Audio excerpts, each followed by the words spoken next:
and we shall begin.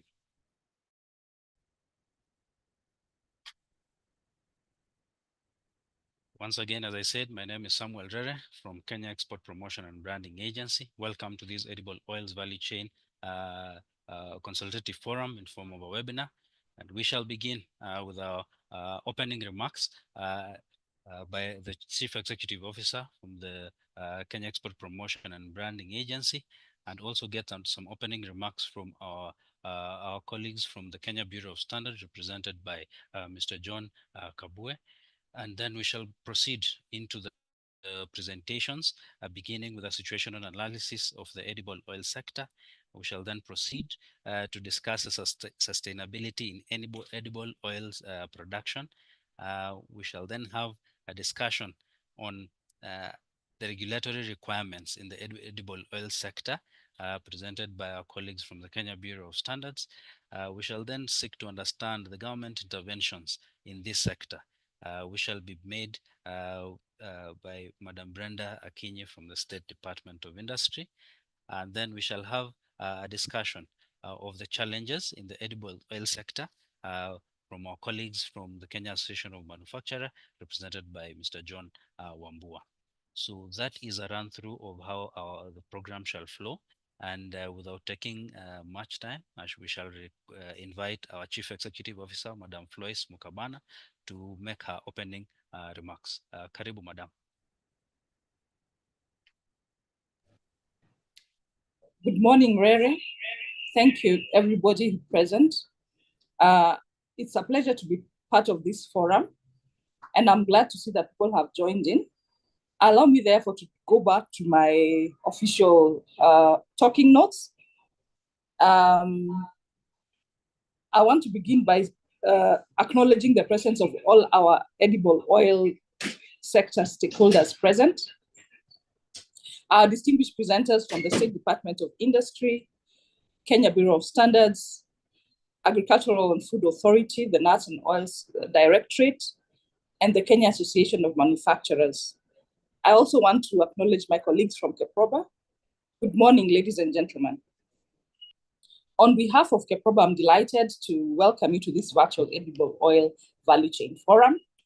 For those who may not be familiar with what Kenya Export Promotion and Branding Agency does, we are a government agency under the Ministry of Investments, Trade and Industry, specifically in the State Department of Trade. Our mandate is to implement the export promotion and nation branding initiatives to enhance Kenya's exports of goods and services.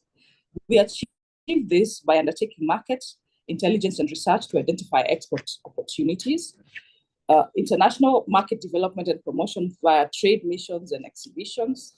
We undertake market surveys in prioritized markets. We undertake export trade information services such as trade advisory and business advisory services and business counseling, as well as advocacy in trade and policy facilitation to support our exporters.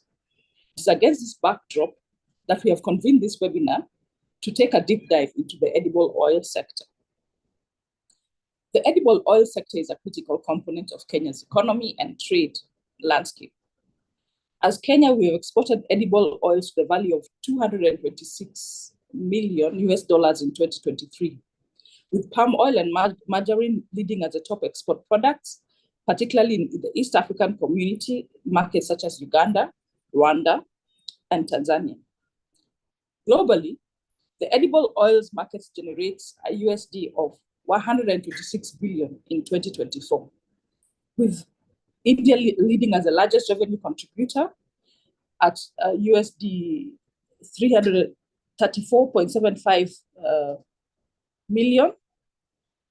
Kenya, however, remains a net importer, with imports totaling up to US dollars 958.1 million in 2023. These imports are primarily from Malaysia and Indonesia. While Kenya's edible oil has shown resilience and an export potential, ranking 7th among African exporters and 63rd globally in 2023, there is still significant room to grow. Our domestic production of 80,000 metric tons falls short of the estimated consumption of 900,000 metric tons, leading to reliance on imports to bridge the gap. On the global stage, the edible oil is estimated to be valued at US dollars 244.49 billion in 2025, and it is projected to reach 341 billion by 2032, representing a lucrative opportunity for Kenyans to expand in this footprint.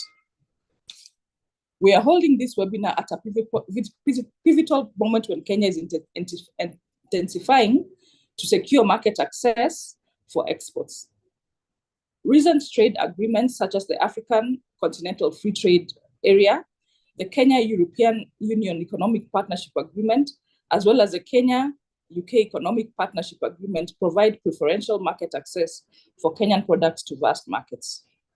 Importantly, the global oil market is experiencing strong growth, driven by increasing demand for healthy options and plant-based alternatives, with consumers prioritizing oils rich in nutrients and low in saturated fats. This trend presents a niche market opportunity for Kenyan exporters to take advantage of. To this end, we have convened this webinar to bring together stakeholders across the edible oils value chain to assess the current state of the sector, identify challenges, and propose actionable interventions to boost sector competitiveness, enhance market access, and improve the operating environment of manufacturers and exporters. Our esteemed presenters will delve into these topics in the next 2 hours, offering insights and engaging with you to chart a way forward for the sector. Before I conclude, I'd like to highlight one of KEPROBA's flagship initiatives that is highly relevant to this sector, the Made in Kenya brand mark. This unique mark is designed to distinguish locally manufactured products such as Kenyan edible oils in both local and global markets. It enhances competitiveness, ensures quality, and promotes accountability among producers. I urge manufacturers who have not yet adopted this mark to connect with my team and offer after the webinar to learn more about simple steps to get on board. With those remarks, allow me to once again thank you for your participation, and I look forward to a productive session filled with valuable insights and meaningful engagement. Asanteni sana. Over to you, Mr. Rere, for the next session of the program. Thank you very much. Thank you very much for the opening remarks, Madam. Thank you. We would now like to get some opening remarks from our colleagues from the Kenya Bureau of Standards, Mr. John Kabue, the Chief Manager for Quality Assurance. Karibu, Bwana John. Thank you very much. Hello, you can hear me? We can hear you very well, sir. Okay, good morning, and I'm so grateful to be part of this meeting. I just want to put off the camera because of connectivity, but that's my face for us just to know who was talking. Yeah, so my name is Kabue John. I'm the Chief Manager, Acting Chief Manager, Quality Assurance Department at the Kenya Bureau of Standards. And today it gives me great pleasure to join KEPROBA and the other stakeholders in the oil value chain in making this presentation, not making the present, but joining the participation of this meeting. And the issue here is that so that we can enhance or we can improve the quality of the edible oil that we're having in order for us to gain market access. I think just to say maybe 1 or 2 words about the Kenya Bureau of Standards. One, when our existence, which is drawn from the CAP 496, what our mandate is consumer protection and also trade facilitation. And this we are doing through what we call conformity assessment. We develop standardization and conformity assessment. We develop standards. And ladies and gentlemen, I want to tell you we have a number of Kenya standards that cover the edible oil subsector or industry. And this is aimed to make sure that the product that you take to the market is quality, it's safe, and also can access the market and is competitive. And I want to really encourage all of us that are here to make sure that we refer to these standards anytime you want to do any manufacturing or any value addition of your edible oil. And now it's easy. You can just go to our website. And when you go to our website, you'll be able to check about standards, and you can check the standards for which the commodity covers and the codes of practices. And through that, that will be able to give you what to comply with before you release your product into the market. The other thing that we are doing to facilitate especially the edible oil subsector to get into the market is what we call product certification. And this we are doing where we come and carry out an inspection of a facility. We draw samples for testing. And when we establish that they are complying, we allow the manufacturer to display our standardization mark on the product. And for your information, ladies and gentlemen, this standardization mark gives you access both to the local market and all the 7 EAC markets. So ladies and gentlemen, so that is one of the things I want to encourage us as we do the manufacturing. Just get to know that you need the standardization mark so that you can be able to access our Kenyan market and also the regional market. And why is it important to have this standardization mark? Is because it's the proof of that the product is meeting requirement. And that is what the manufacturers or the users of your product will be looking for. The final things I also want to say is as we improve the quality of the products that we are taking to the market, labeling becomes very, very important. So that as you do the value addition, how do you pack that product and how do you label it so that it can be conspicuous in the market? People will look at the label and they like the label because Waswahili wasema chema chajiuza, kibaya chajitemeza. So it means that they will just first of all look at the physical condition, maybe the way the label is, and so that you give them enough information about what the product they are going to purchase, the batch number, the date of manufacturing, the expiry dates, and any other information that they will require where that product is manufactured. So basically, so that they can be able to get attracted to that product. So labeling and packaging is a very, very critical component in the value addition of edible fats and oil, and it will help you improve market access. And finally, ladies and gentlemen, I want to invite you to join us at the Kenya Business Standard anytime. You can use our facilities for testing. You can use our facility for testing of your product, both as a private sample and also when our officers come to visit you. And also you can also utilize our capability in terms of training because we train manufacturers, and so that you can be able to enjoy good manufacturing practices and good hygienic practices. You can be able to practice them for the same product. So that is what I wanted to say. I might know one of my colleagues, Madam Eboy, will be on this platform to make a presentation. But for me, what I'm saying is for us to access both our Kenyan market, the regional East African market, and right now African market, quality is what is going to sell our product. So please make sure that you look at the standards and then put in systems, either documentation, controls that are necessary for you to make sure that you comply to those requirements. Without adding much, I want to say I'm very, very happy, and I'm going to listen in so that we can be able to follow up and so that we can be able to either give any answer to any clarification once my colleague gave the presentation. So I want to take it back to the coordinator, Kiproba, and we are very, very happy to partner with you. Thank you very much. Thank you very much, sir. Thank you very much for those kind words, and thank you for the concise opening remarks and introduction to KEBS.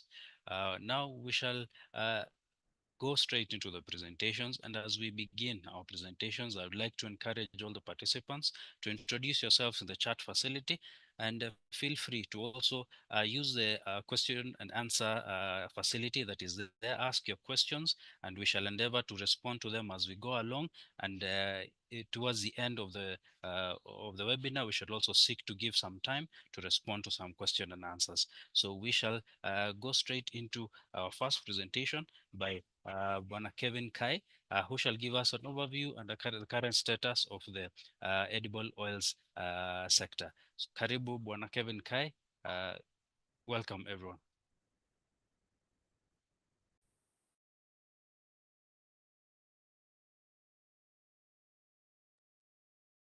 So thank you, Chair, for taking us through. I will take us through very quickly in regards to the global situation analysis of the edible sector. And generally, the structure of my presentation will be brief, mainly covering two sections, which is the global situation analysis, where we look at the global exporters, global importers, and then finally we'll close with now Kenya's global trade within the sector. So maybe as a start, what is the edible oil? It is commonly referred to as animal or vegetable fat and oil that are fatty liquids extracted from both vegetables and or animal tissues. They generally and primarily constitute triglycerides, which are esters derived from glycerol and fatty acids. They may also contain minor components such as antioxidants, vitamins, and phytochemicals. The edible oils market is expected to show a volume growth of 3.3% within this year, and that is the projection. And the market actually for the edible oil sector is expected to grow annually by 6.23% between 2025 and 2030, and with the volume being expected to amount to around 29.65 billion kilograms by 2030. The average also volume that is expected to be consumed per person globally is actually projected to be at 3.3 kg in 2025. Now we are going to go through the export and import, and we are going to look at globally what is the export market of globally and the import market. And when you look at the data as of 2023, I believe 2024 is in the process of being published. But globally, you look at the top exporter and you find that Indonesia is the top exporter of edible oil as a whole at 28.5 billion in 2023, representing 19.2% of global export value, followed by Malaysia at 16.9 billion, representing 11.4%. When you look at the annual growth between 2019 and 2022, it's actually standing at around 17%. But also when you look at annual growth between 2022 and 2023, it's stayed at 16.0. So that is actually a good growth. When you look at Kenya's export ranking globally, we represent around 0.2% of world exports of the edible oil. When you look at the ranking, we are ranked at number 63. And when you look at within Africa, we were actually number 7 within Africa.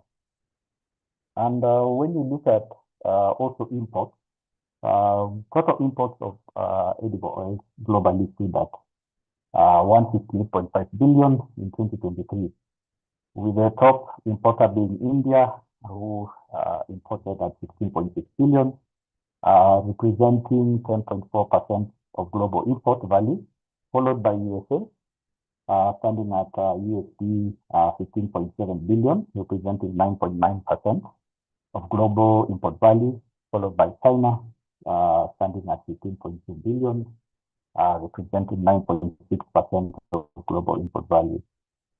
When you look at the annual growth in imports between 2019 and 2022, it stood at around 18%, and between 2022 and 2023, it stood at around 14%. When you look at Africa's imports, it actually amounted to around 12.8 billion. When you look at the total vis-a-vis the imports from Africa, it only represents around 8.3%. And Kenya was ranked number 3 in Africa imports, representing 0.6% of world imports. Now, when you look at the global exporters of edible oil, you will notice that as of now, as we speak, because we are already in the process of updating, various countries have started to update their data and submit their information in terms of what the value. So some countries have already finalized, but as of 2023, we have exports for around 148.6 billion, with the top exporter being Indonesia, which I had actually highlighted earlier. And then we have Malaysia also, who followed in queue. And when you look at the top export product because they are in different categories, you'll find that palm oil was the most traded good at 4.1 billion in 2023, representing 30%. And the top two exporters actually constituted 30.6%. When you look at Africa, you'll find that Kenya stands at a ranking of number 7. We have Tunisia. Top exporters of edible oils in Africa usually actually Tunisia, Djibouti, South Africa, Morocco, Cote d'Ivoire, and we have Egypt. Kenya is also standing somewhere at number 7. And when you look at the annual growth for now, for Africa, that is, you'll find that between 2019 and 2023, it stood at around 17%. And for Kenya's annual growth between 2022 and 2023 stood at actually a negative 27%. When you look at the global importers, as we progress, you will find that India actually stands out. And the total global import of edible oils actually stood at around 158.5 billion in 2023. And annual growth in value also, actually, as we had said earlier, was around 18.0%, with annual growth between 2022 and 2023 standing at 14.4%. The global obviously top importer was India, followed by the United States of America. And then we have China, we have also Netherlands, Italy standing at number 5, Germany, Spain. Kenya, you can see we are somewhere down there at actually number 34. So then you can see how the trends actually dictate to us and tell us where we are moving globally when it comes to the edible oil sector. And now to my final part of my presentation, we're going to give a brief look at where Kenya's global stand is in terms of what we export within the edible oil sector, vis-a-vis also what we import. And then now we can also get to know what is the trade balance of that product. And generally, when you look at Kenya's average export of edible oil between 2019 and 2023, it stood at around 211 million. With our lead destination market, which was actually highlighted earlier, being Uganda, we have Spain that is following closely at 16.6 million. We also have Tanzania And as we have been told, you can see that the East Africa market is a key market for us. We also have Italy and then also Rwanda. Generally, Kenya is a net importer of edible oils. And I think, as will be informed later, we'll see our consumption vis-a-vis what we also, what is the gap. And our lead source market, so where we get our edible oils, is mainly from Malaysia. We have Indonesia, USA, Singapore, and Cote d'Ivoire, as have been presented earlier. So generally, the presentation has been able to give you a brief synopsis of the global market of the edible oil, vis-a-vis also the import, both export and import market. And then now we've also looked at the Kenya market that we're actually in. With that, I think, Chair, I have come to the end of my presentation. Thank you for listening.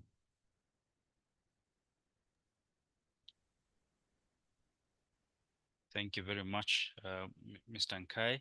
Thank you for that presentation.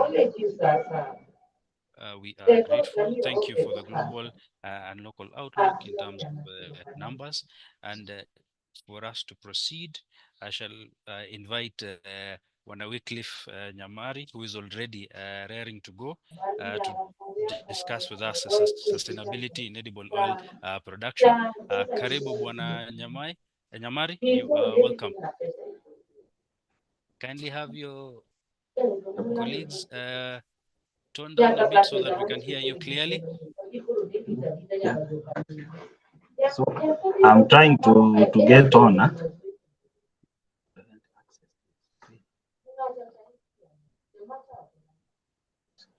We can see you clearly. Yes.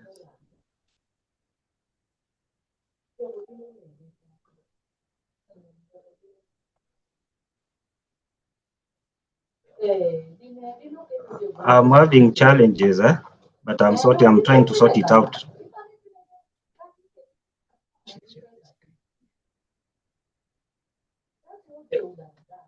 Yeah, it's okay. I hope now you can get me.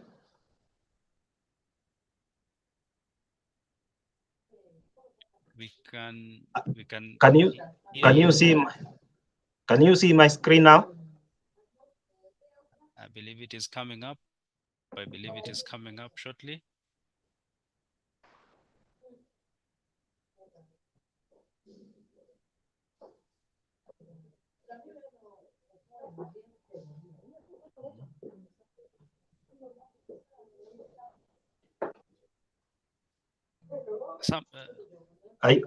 Can you see my screen from your hand?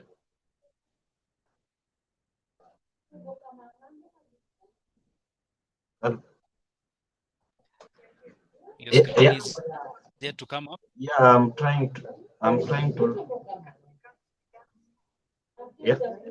Yeah, that's the issue I'm having. I don't know whether you can get in and do it.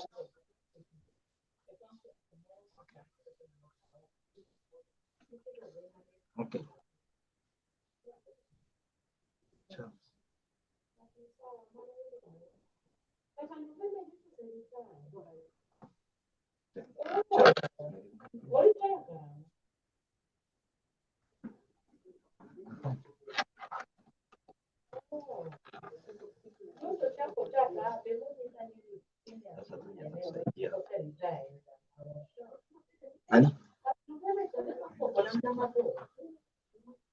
Yeah, it's okay now.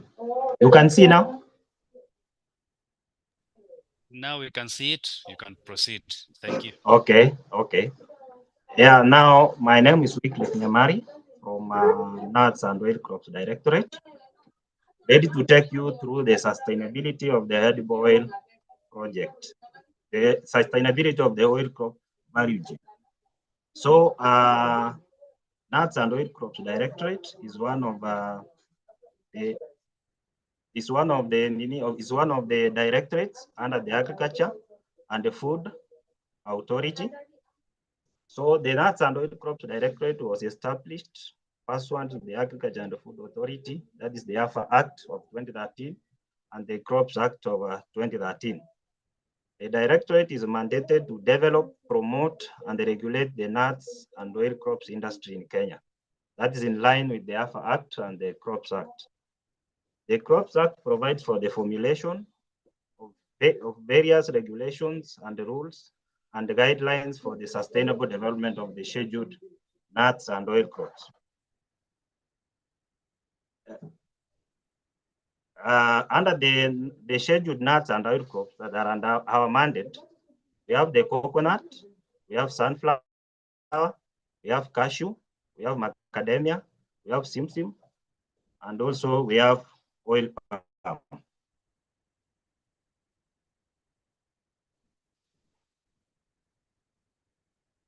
That's now the scheduled nuts. As you can see, we have cashew, macadamia, peanuts, then we have bambara nuts. Under the oil crops, we have coconut, we have sunflower, we have safflower, we have simsim, rapeseed, castor, we have linseed, jojoba, and the oil palm. The importance of the nuts and oil crop is it contributes to the employment and the income generation and raw materials for both the rural and industrial processing. Secondly, it is a source of processed edible oil, animal feed, and industrial oils.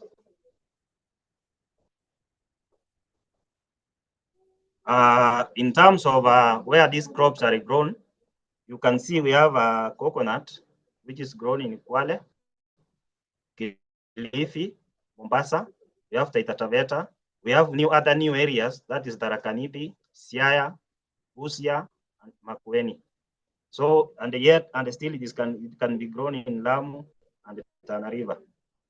For macadamia, it is grown in Kiambu. We have Moranga, Meru, Nyeri, Kirinyaga, Embu, Tharaka, Undanyi, Bungoma, Baringo, Trans Nzoia. And the cashew nuts is grown in Lamu, Kilifi, Kwale, Tharaka. We have Malindi, Taita Taveta, Embu, and Makueni. With peanuts, we have the growing areas for peanuts. Then with sunflower is grown across almost all the counties in the country. But we have singled out, we have listed part of the few counties there, but sunflower can grow and can do well in almost all parts of all counties. And majorly, one of the potential areas for sunflower, we have the semi-arid, that is semi-ASAL counties. That's where we have potential of land and space. Then we have canola, which is grown in Meru, Nakuru, and Narok. Then there we have the statistics. We have the product, the acreage, the quantities, and the value for the years from 2021 to 2023.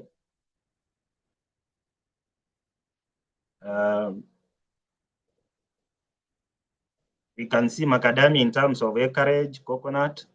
Then now to ensure sustainability for the edible oil promotion, to ensure sustainability of the edible oil promotion, we, as a directorate, we are currently undertaking the edible oil project.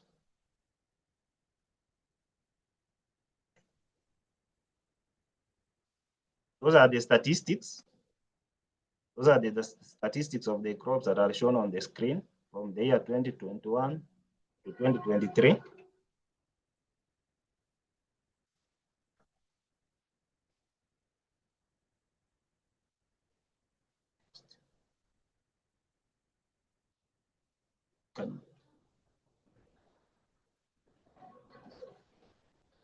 Next slide, we have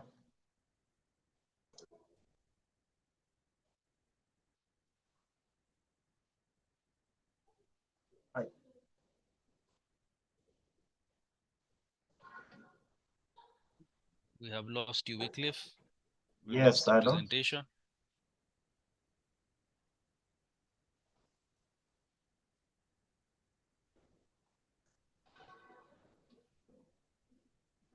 Okay, now I'm back. I think now you can see me.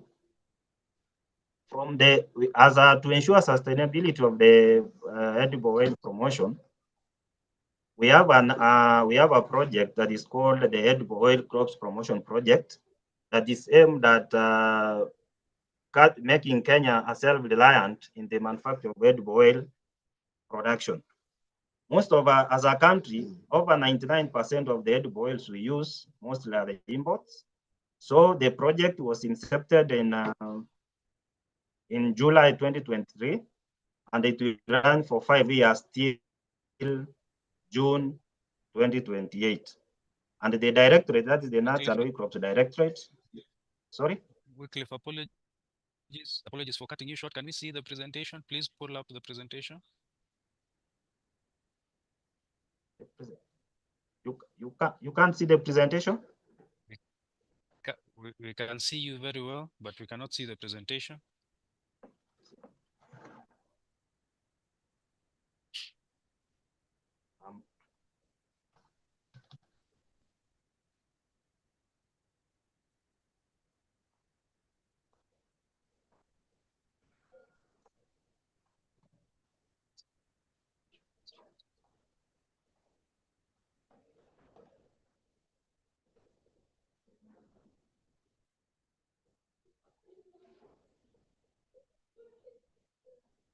Now, can you see now?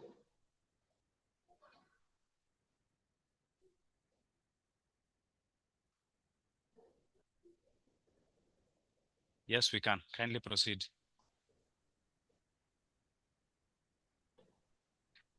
You have pulled it down again? Okay, now you can see it? Yes, we can. Yes, we can. Please proceed. So I was saying, in ensuring that we have a sustainable oil production, we as a directorate, we have a project which was incepted in July 2023. And the project we ran for a period of 5 years.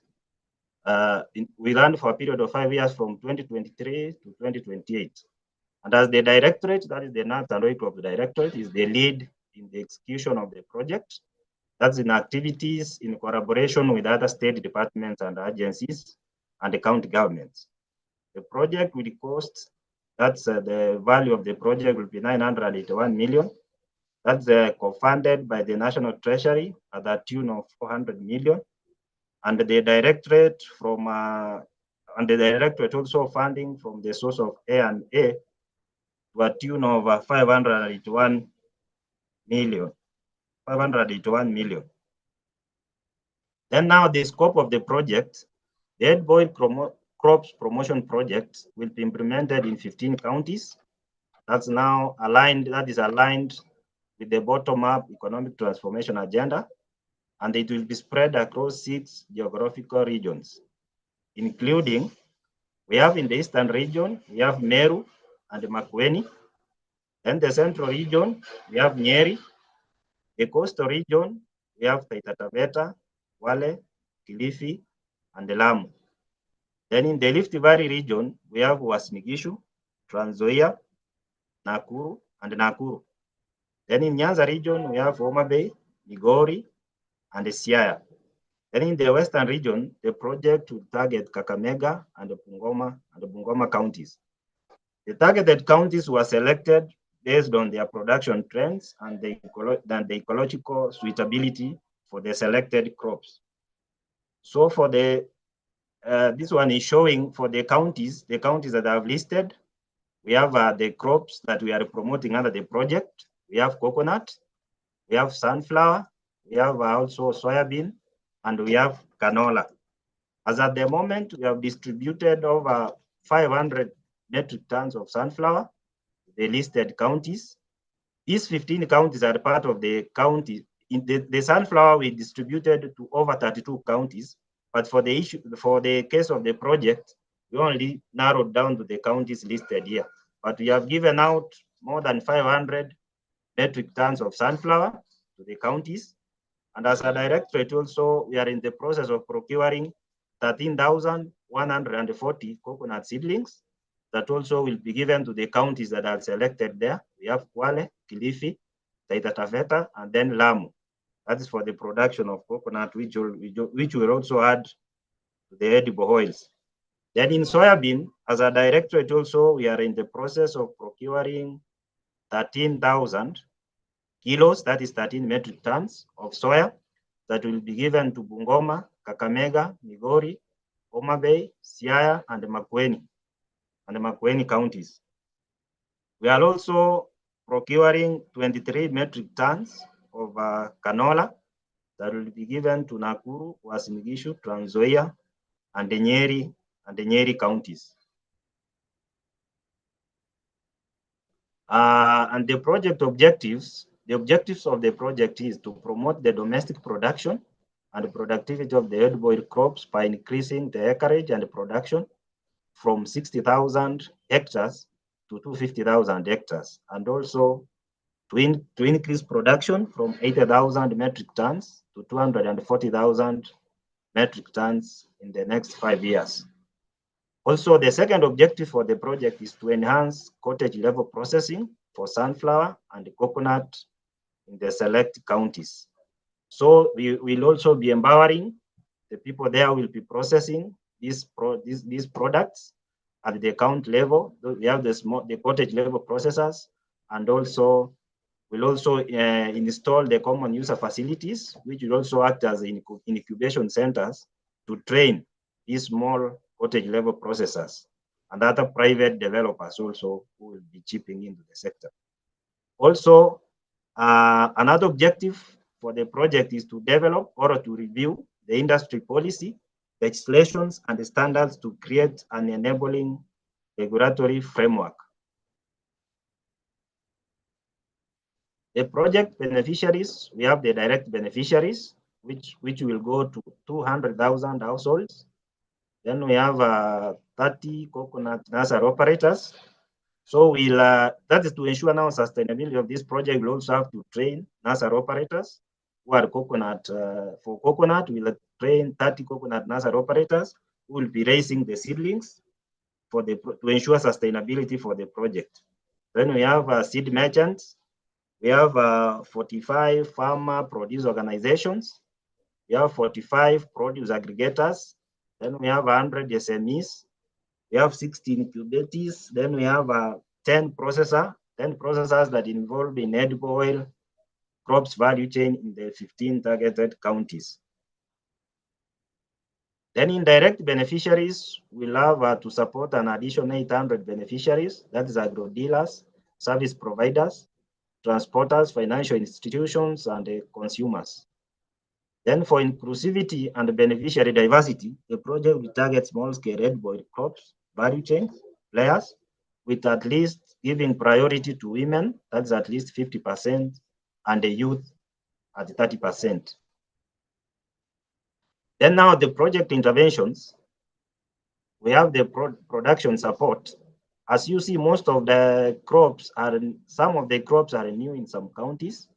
Like now, sunflower was being done some years back. As now as a directorate, we are doing capacity building. And as at the moment, we have done capacity building to Ministry of Agriculture staff across over 30 counties on issues of production and agronomy of sunflower. So what's now at the moment, what we are doing group trainings on issues of aggregation and processing. Then under production support, as a directorate, now we are linking, the project will provide a framework to improve access to quality planting materials. So we also link the farmers, because we are not going to jumpstart the project by giving those crops that I've listed there to the farmers.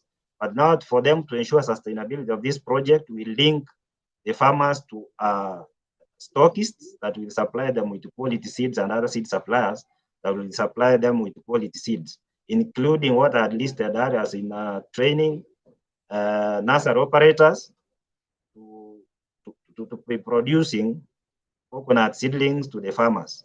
Then another intervention, we have support provision to extension services. That's the development of extension service, capacity of service providers, that's extension staff, trainers, and the TOTs.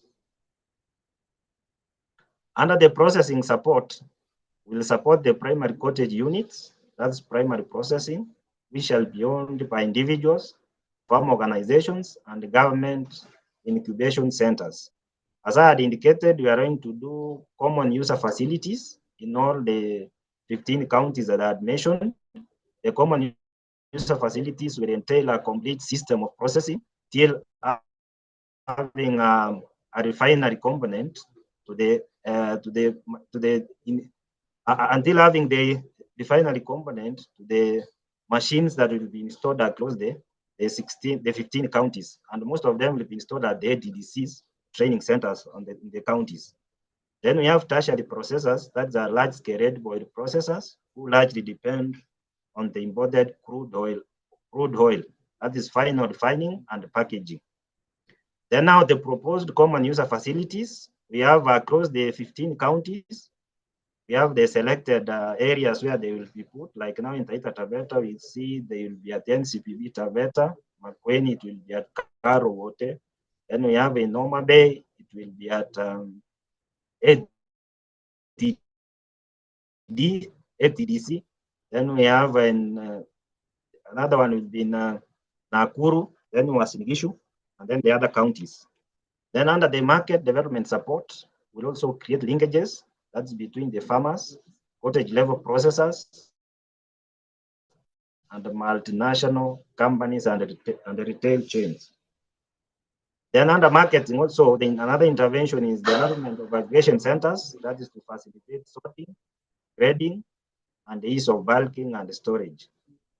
Then we'll also have, under marketing, we'll also have our input distribution and information dissemination centers on production, market intelligence, and the platforms for dispute resolutions and the linkages to the farmers.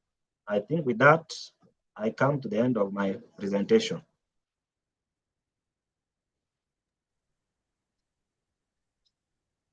Thank you very, very much, Wycliffe, for that insightful presentation. Thank you. And I can see a lot of questions being asked. A question has been asked about how producers can participate even in this very good program. And I think it would be good for us to also seek and give as much information. And participants, I would like to encourage us to use the question and answer facility for any questions, and we shall seek to respond as we proceed. Thank you very much, Wycliffe, for that presentation. Now, we would like to understand the regulatory requirements in the edible oil sector.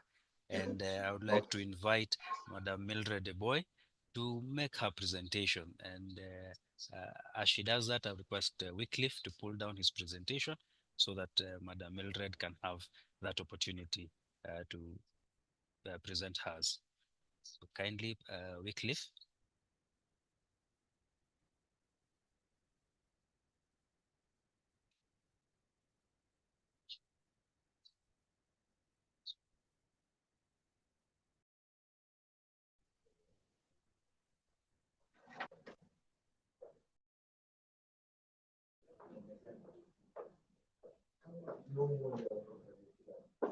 Wycliffe, thank you.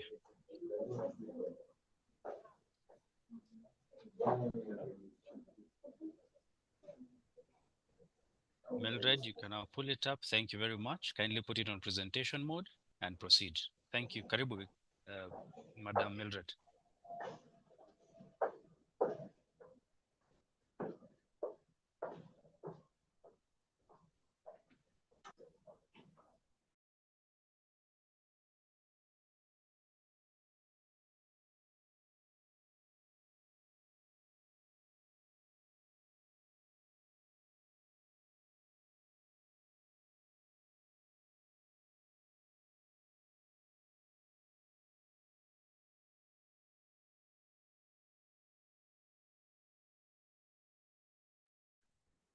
Madam Mildred, can you hear us?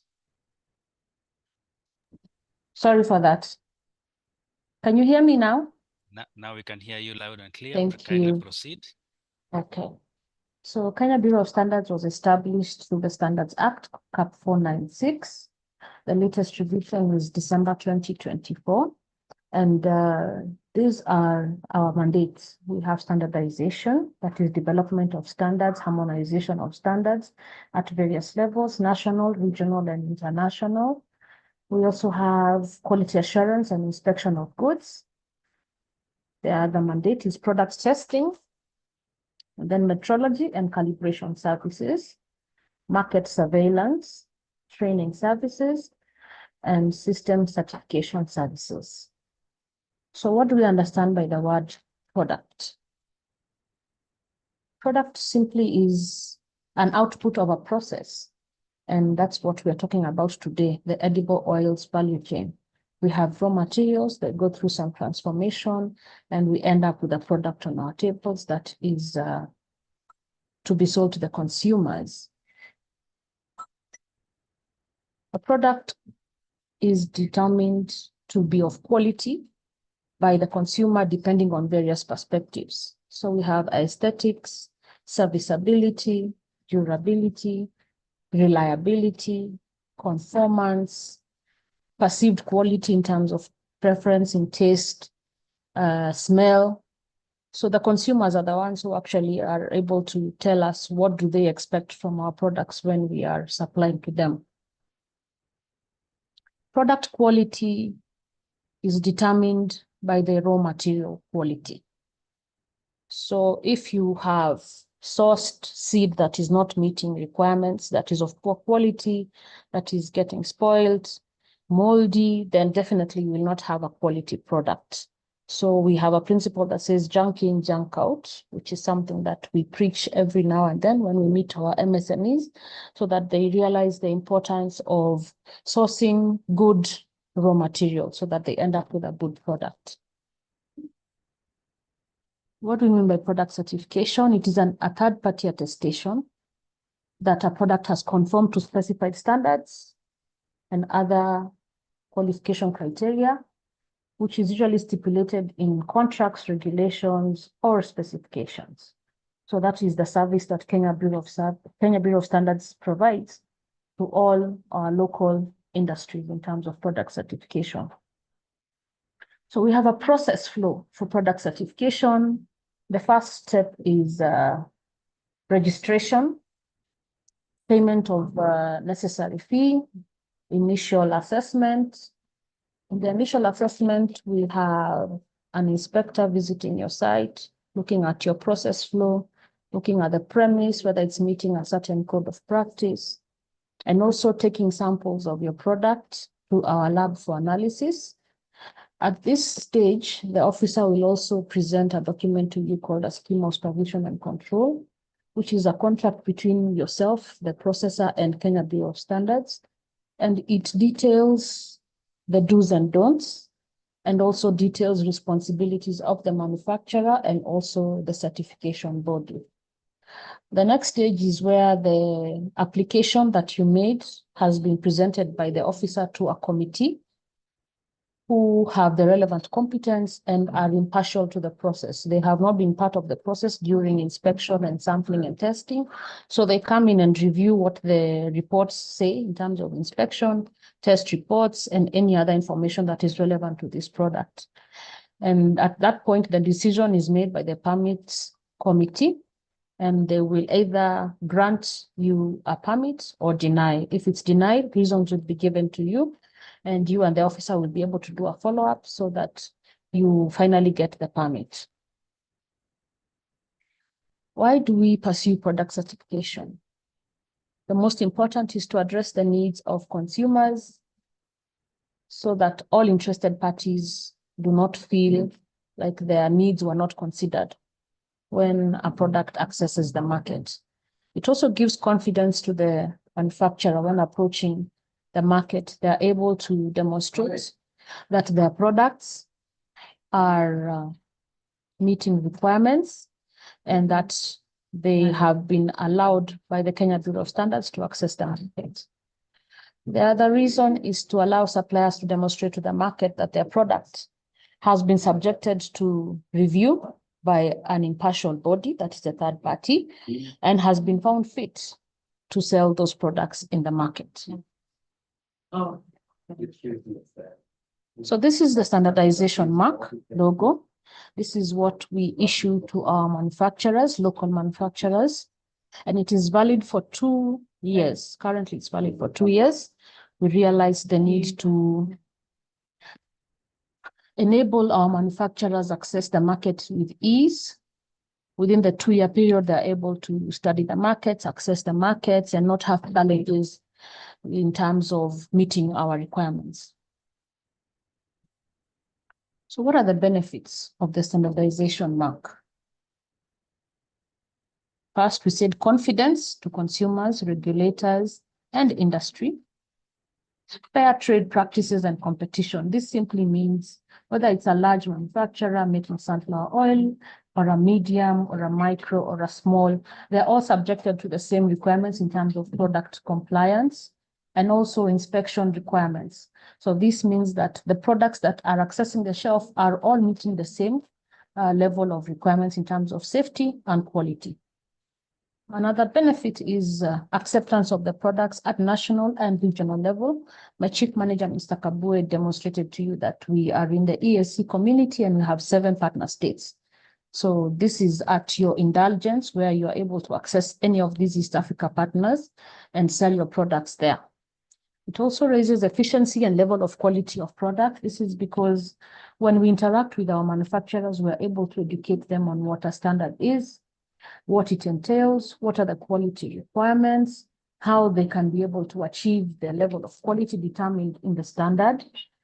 The other benefit is it raises level of product quality awareness. This means that even if you're an MSME, you do not speak that you do not know what are the requirements of your product that you're selling to the market. You have been exposed to what product standards are through our body. You have been educated on what is an adequate production unit. And this means that you are conversant with what is expected of you.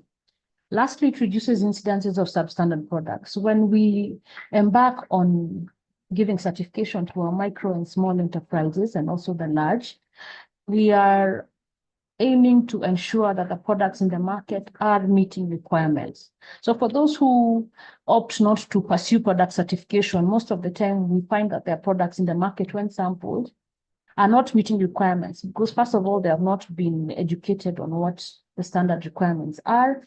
So they are manufacturing products without proper guidance.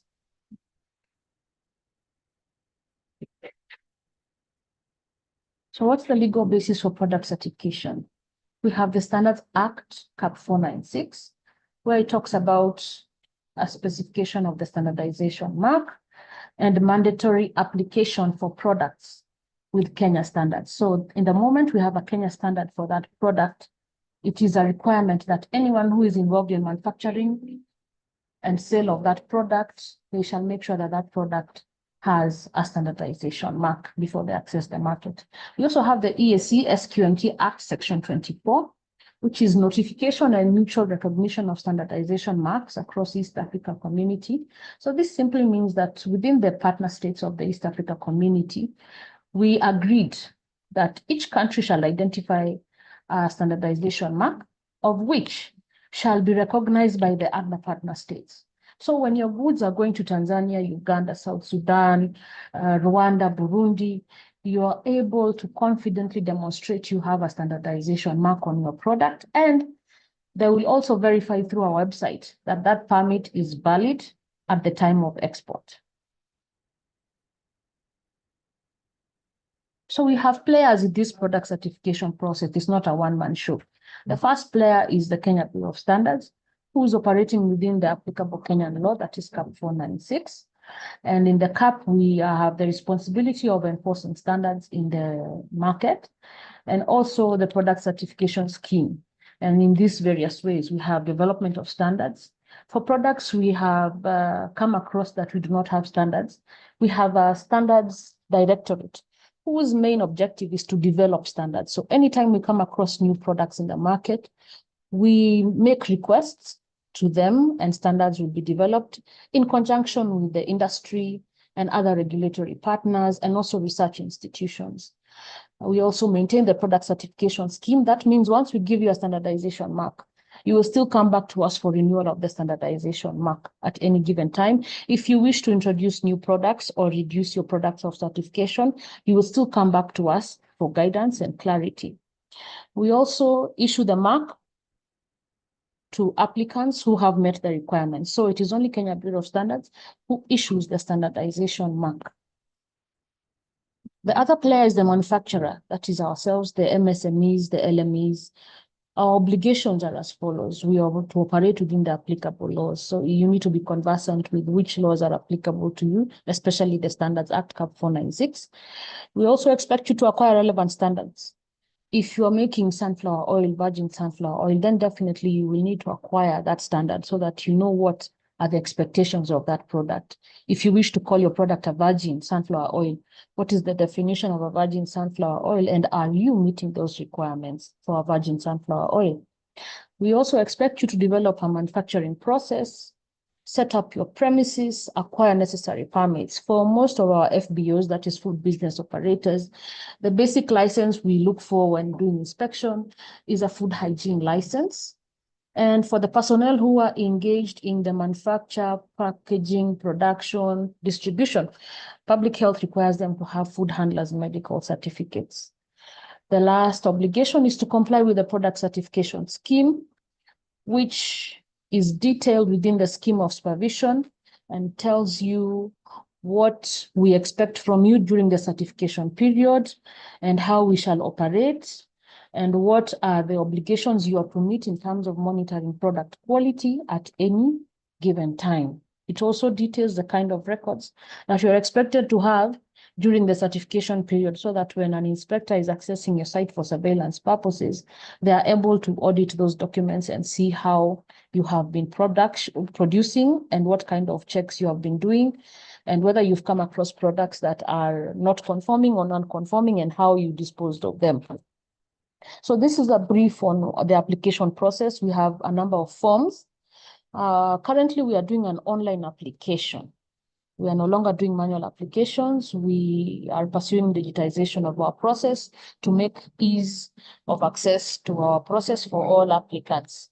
So in the system, we have a questionnaire that's called an STO1 form, where you declare what kind of product you wish to get certified and the brand name. You'll also be asked to give details of your business registration certificate. This will be picked automatically because we have harmonized our system with BRS to confirm that you have registered your business, your company. Another item is KRA PIN. This is also information that will be required when you're doing the application to confirm that you are complying with other regulatory requirements. We also expect that you shall buy the standards for the relevant products you wish to get certified. A scheme of supervision is a document that I talked about, which is developed and signed by both parties. So you will retain a copy as a manufacturer, and KEBS will also retain a copy of this agreement. So we have a fee structure indicating how much our manufacturers are obligated to pay. And through the questionnaire on our online application, you'll be asked a number of questions. The most important one is the annual turnover, which will help to categorize the size of your company. So currently we have 3 categories. We have large manufacturers whose turnover is greater than 500. We have medium, whose turnover is between 200 to 500,000. And we have the micro, that is the small, whose turnover is less than 200,000.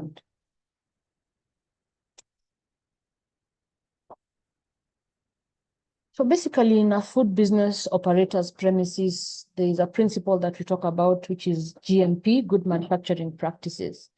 And it is a condition that ensures production, control, and storage of safe food products. So when we talk of the 5 Ps, we talk of people, products, procedures, premises, and equipment, the process. So like what I had indicated, when we talk of people, we're talking about the personnel, the technical people who know how to manufacture this product, how to monitor its quality throughout the transformation process. We're talking of the process where you have detailed what kind of equipment you're having and how the transformation occurs. We talk of procedures where you are now telling us, this is what I do when I'm talking about cleaning my machines, when I'm talking about cleaning my work tables, my storage areas. This is how I expect to be cleaning my work areas. Products, we're talking about the final product. And lastly, premises and equipment. These are very critical in our transformation process from a seed or a nut to an oil. So with this equipment being identified and you are able to look at the maintenance that it is requiring at any given time so that we are ending up with a safe and quality product. We also have aspects to do with the personnel where we're talking about PPEs, safety boots, helmets. It depends with the kind of environment in which you're working with. But basically, for MSMEs, we expect a minimum of a dust coat, a hairnet. This will also ensure that you are not transmitting any form of dirt or dust to the products, microbial contamination in terms of you have just come from the public areas and you are now accessing your product, you want to pack it. And the basics are putting on a dust coat, a hairnet, and a face mask if necessary so that our product is handled well. We're talking about cleaning. We're looking at storage of the final product. Now, in product certification, we also require you to have some other procedures documented. We're talking of handling of customer complaints. We expect that in any industry, whether service or product, customer feedback is key. And for our product industry, our most important aspect is customer complaints. This helps us to improve our processes, improve our products, our service delivery to the customer so that we listen to their feedback and take charge and take corrective actions. We also expect you to have a procedure for handling product recalls. In the event you come across a batch that you release to the market and you found it does not meet requirements, how will you recall it? Who will you contact? And how will you dispose of it if you have now determined when it came back to your site that actually the contamination that happened cannot be reversed? Job descriptions for personnel. If you have personnel within your premises, you have one in charge of production, one in charge of quality control, one in charge of cleaning. Their JDs need to be there so that everyone knows their responsibilities when they come to your premises in the morning. We are talking of also cleaning that we already explained. Lastly, maintenance and calibration of equipment. We said equipment are very important in our transformation process to oils. And if we don't maintain the equipment, then we will have challenges in future. These equipment are very sensitive. They end up breaking down and the cost of replacement of parts becomes a challenge for MSMEs, where you find most of these equipments are having parts that are not locally available and the MSME has to shelve their production because now they cannot continue production. So any person involved in this edible oil industry, record keeping is important. It doesn't matter how big or small the records are, as long as they're able to communicate what you do from start to end and what are the checks that you're doing to ensure that the products you're releasing to the market are safe. So raw material control, we talked about junk in, junk out. So if you have identified what are the raw materials relevant to your product, then you need to also determine what are the acceptance criteria. When you're receiving sunflower seeds, macadamia kernels, what is it that you will inspect before you say, I accept this batch and I will use it to make my edible oil? And in the event you come across raw materials that are not meeting your expectations, what will you do? How will you separate them? How will you return them to the supplier? And the storage area for your raw materials is also very key because we expect that when handling such products, moisture, humidity are very key in ensuring that this product, this raw material is not interfered with in terms of quality before it's transformed and oil is obtained. So relevant records are still necessary at this stage. At in-process, like I said, this is where we are having progressive conversion of raw materials to a finished product. So here we are talking about aspects that are very important: suitable equipment, what is your product formulation, what are the operations involved at this stage, What are the quality checks that we shall be observing before we move to the next step of transformation? What shall we look for before we say now it can proceed to the next step? If we have aspects to do with cleaning and sanitizing of equipment, at what stage shall it be done? Is it before processing or after processing? That is determined through your records. We also talk about storage conditions. When we have transformed the product into an oil and we've not yet reached the stage of packaging into the SKUs which are for retail market, how are we going to store this oil as we wait to either get results in terms of performance or before we get an order? So storage conditions are very critical. And these records, again, are what will guide you as a manufacturer. You will be able to know which was the one processed yesterday, which was the one processed on Sunday. And at this point, you will be able to now be guided. What shall I pack first so that we don't have finished products overstaying in your premises before you release it to the market? And process controls, we have talked about product standards. So when you have an oil within your premises that you wish to release to the market, you need to be conversant with what are the acceptable levels in terms of quality, fat content, insoluble impurities, volatile matter. These aspects determine the shelf life of your product and whether it is fit for release to the market. Again, the finished product should be stored in conditions that will not deteriorate the quality of the product. Records, again, are still relevant at this stage. Other aspects that are key when we are doing inspection of your premises is how do you handle waste management? Have you identified what kind of waste is generated from your process? Where shall you hold it as you await the waste collection company to come and pick it? Are these containers self-closing so that we don't have pests being introduced to your premises because you have shown them that there's some waste here that they can come and consume? Calibration is also a key aspect. We are talking of measuring and monitoring equipment, temperature probes, weighing scales, testing equipment. Calibration is key because this resets the equipment to give you accurate measures so that when you are in a position to release your product in the market, you do not have an aspect that you did not take care of that will affect the quality of your product. Customer feedback, I talked about it. This is how do you handle complaints? Do you have a procedure on how to receive and handle complaints? What kind of corrective action do you determine? And it must be documented. And when we talk of handling complaints, we're not talking of just replacing, because we've come across a number of customers a number of manufacturers who say that they sorted a complaint by replacing the return product. However, complaint handling involves corrective action where you investigate the root cause of that failure or the non-conformity that the client has brought back to you. And you also determine what you shall do in future production so that the same complaint does not recur. So we expect you to have records showing that this is what we determined was the cause of this non-conformity. And apart from replacing this product, we were able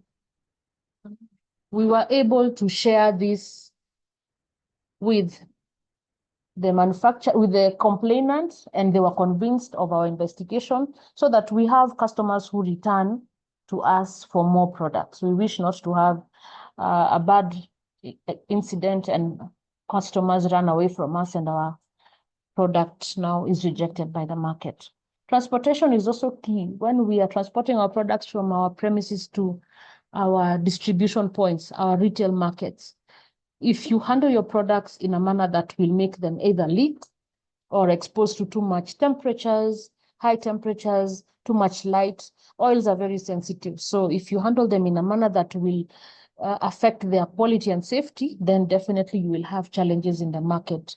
Remember, responsibility of quality remains with the manufacturer. Another aspect that is also key for manufacturers is labeling. We have a general standard for labeling of food products, EAS 38. This standard will tell you what are the basic information you must provide on a label, from name of the product, name and address of the manufacturer, list of ingredients, storage conditions. And one challenge we have is health claims, which is something we discourage, especially for food manufacturers, because our mandate is basically on safety and quality of products. When we have clients who wish to venture in terms of medical claims, then our mandate does not allow us to go that direction in terms of certifying medical claims. You will be guided to go to the relevant body for approval of the medical claims that you wish to put on your labels.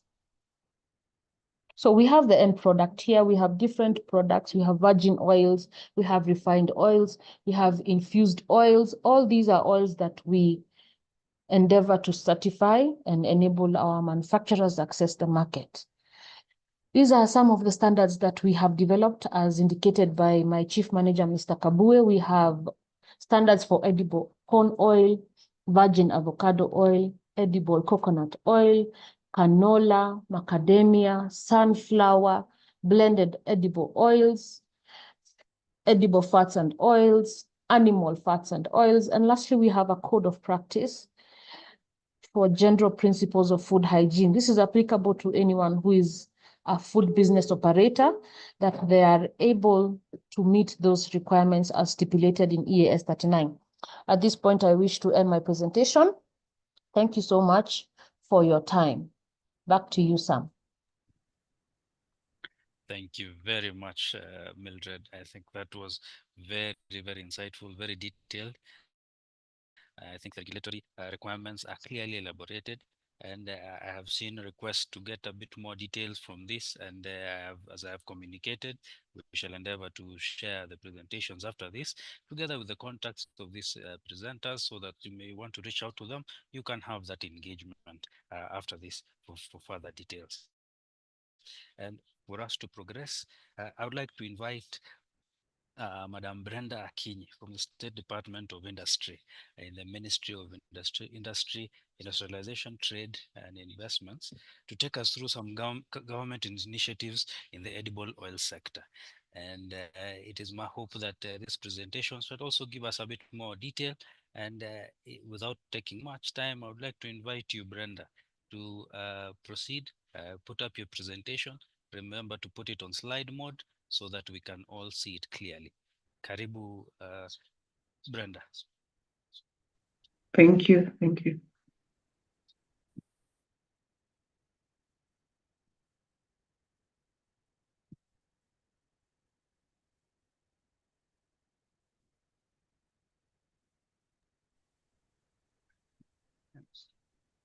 As the presentation comes up, Brenda, I would like to continue encouraging participants to use the chat facility and the Q&A facility for any clarifications, and we shall endeavor to respond to them.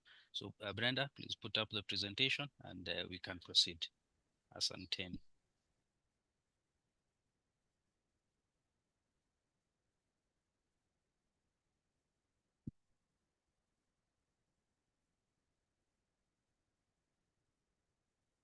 I hope you can all see the presentation. We can see it. Could you put it on presentation mode on the bottom right? Yeah. Okay. Hi, everyone. My name is Brenda Akinyi from the State Department for Industry, and I'll be taking you through the government interventions in the edible oil industry. So the State Department for Industry is established under the Executive Order number 1 of January 2023, and the department is domiciled in the Ministry of Investment, Trade and Industry, which is MITI, and the department is mandated with the responsibility of implementing industrial-related policies and promoting the development of industrial and manufacturing sector. The department supports the development of various value chains at the processing stage, thus enhancing the forward and the backward linkages in production of raw materials, manufacturing and marketing products. We have the State Department works closely with 11 state corporations who are our implementers of the government policies, which include the Eastland Portland Cement, the KEBS, the KENAS, Rivertex, Numerical Machine Complex, the Kenya Industrial Research and Development Institute, KIRDI, KIPI, the Kenya Industrial Property Institute, SMC, the Scrap Metal Council, ACA, the Anti-Counterfeit Authority, and KITI. And this value chain, the key state corporations that are involved are KEBS, and they've described what they do. We have the KENAS, which is involved in the accreditation services for conformity assessment bodies such as KEBS to ensure they meet the international standards. We have the Numerical Machine Complex that provide fabrication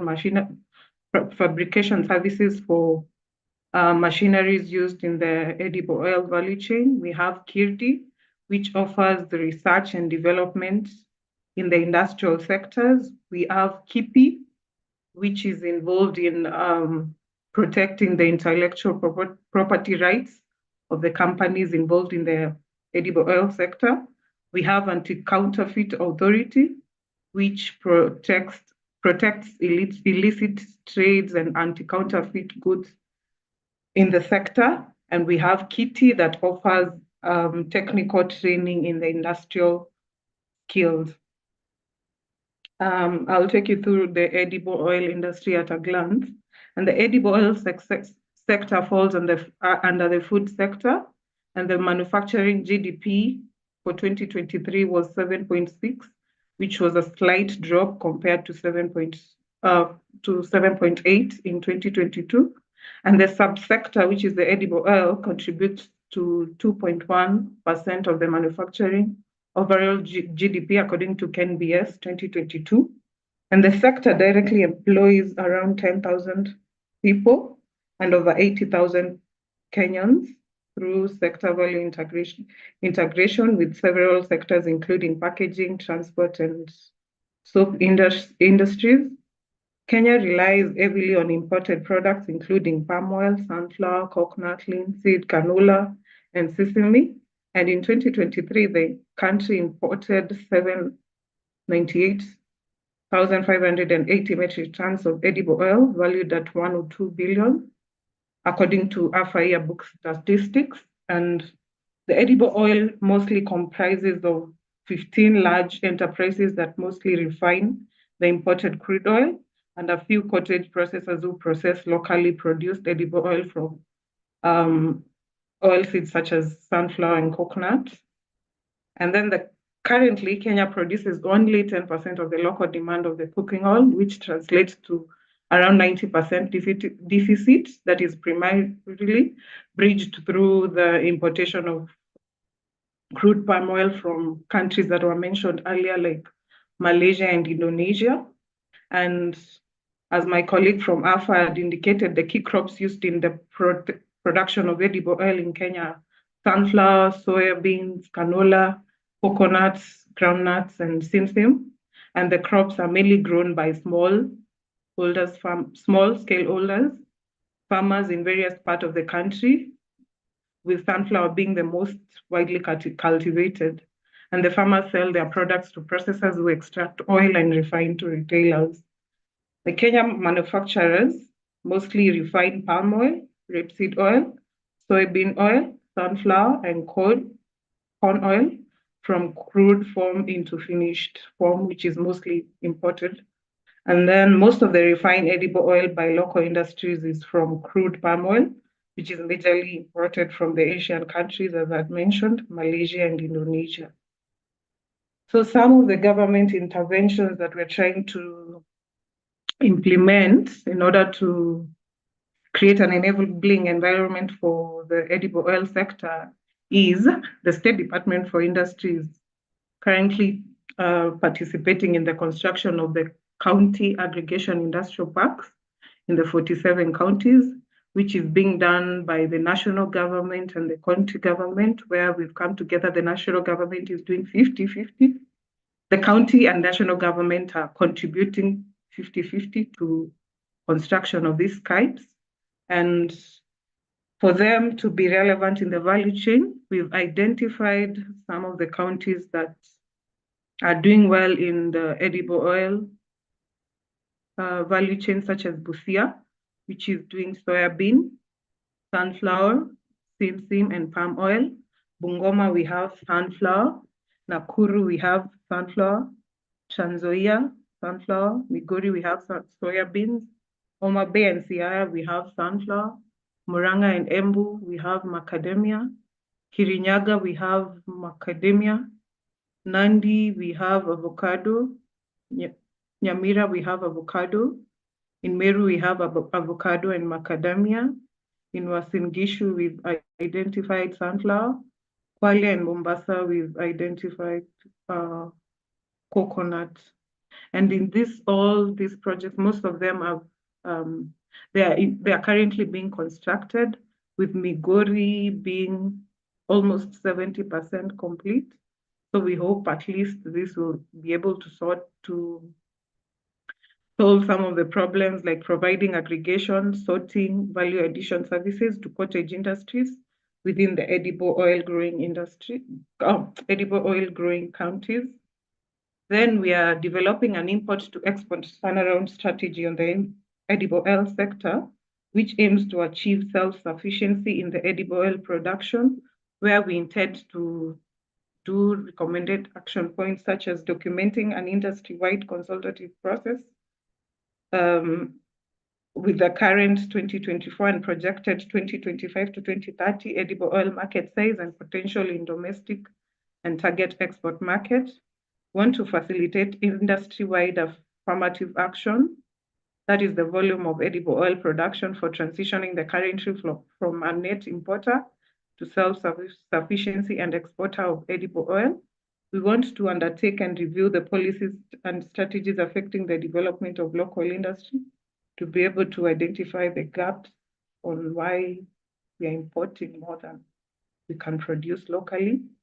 Then the State Department is collaborating with State Department for Agriculture in implementation of the National Edible Oil Promotion Project, which aims at supporting market linkages within processors, both the large and the cottage level processors, which my colleague from AFPA had mentioned.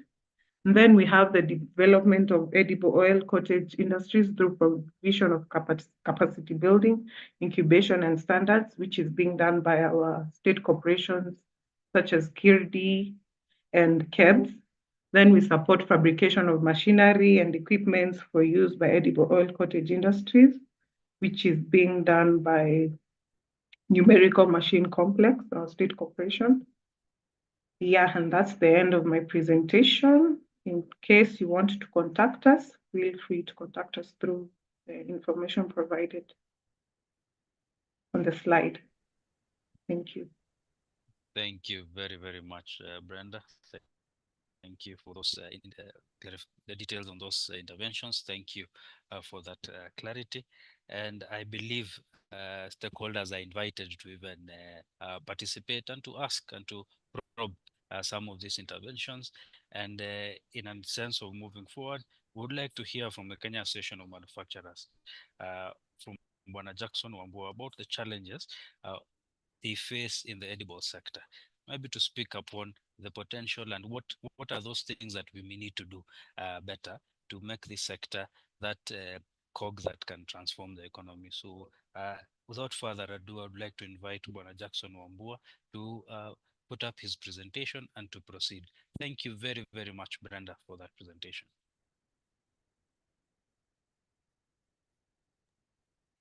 Good morning, ladies and gentlemen. All protocols observed. My name is Jackson Wambua. I work for Kenya Association of Manufacturers. I'll be making a brief presentation building on the platform and statistics and numbers that have been shared by the previous presenters. I believe you can all see my slide. Yes, we can. Kindly put it on presentation mode. Thank you. Yeah, thank you. Thank you so much. And good morning once again to everyone. For the first time interactors with KM, I'll give you a brief overview and I'll also share with you initiative that we are running as association dubbed Agriculture for Industry, FOI. I'll also walk you through the general overview of the edible oil subsector in Kenya, much of which has been also covered by the State Department for Industry, presenter. In a brief, KM was established in 1959, some years before the independence of the country, and to represent the, or rather bring together the value-add industries in the country. And our key mandates and the key focus areas have always been fact-based and focusing. I want to underscore fact-based because that has been backed up by the numbers and the studies that we do before we actually matters on the policy and registration in the country. We work with government agencies and other partners in the industry to advocate for conducive manufacturing environment in the country. We have a membership of about 1,300 to 1,500. This number changes on every year because our membership is on annual subscription. And when the members join the association, we group them into 14 sectors. And the 14 sectors are based on the UNIDO classification method that we have adopted. We have also in-house as well as the KNBS aggregation of the classification, which we follow to ensure that we have convergence of the numbers and the statistics that we gather from the industry. Food and beverage industry has 9 subsectors, and one of the subsectors is the edible oil, which we'll be discussing. Further to the division and the classification of the membership into sectors, we also have regional footprints. We have 7 regional chapters where we also have default our functions that in terms of the services that we offer to our members. The key of it is to underscore that Central Kenya, Nairobi region, and the coastal region account for over 85% of the manufacturing presence industries. The rest of the industries are also spread across the different regions as outlined there. And Nairobi accounts for 66% of the total membership in the manufacturing industry. Quick number to reflect on. The importance of the manufacturing here in terms of the contribution to GDP, as also mentioned by the State Department for Industry, declined from 7.7 to 7.6. We are able to get the 2024 statistics, which will give us an edge. But in terms of we have $1 trillion. We do have $1 trillion in terms, 3.5 trillion in terms of value of the output. How significant that sector is in terms of the output from manufacturing. We are second biggest employer after the government. We have these are not only contract but permanent based employment. How significant that industry is in terms of contributing to manufacturing. And we contribute to 18% of tax into the country. That gives the relevance of the industry in terms of its contribution to the economy. KM, together with the Ministry of Industry and other partners in the country and the government agencies, we would want to reverse the trade that has been on decline from 7.6 to at least 20% by 2030 and ends the manufacturing vision by 2030.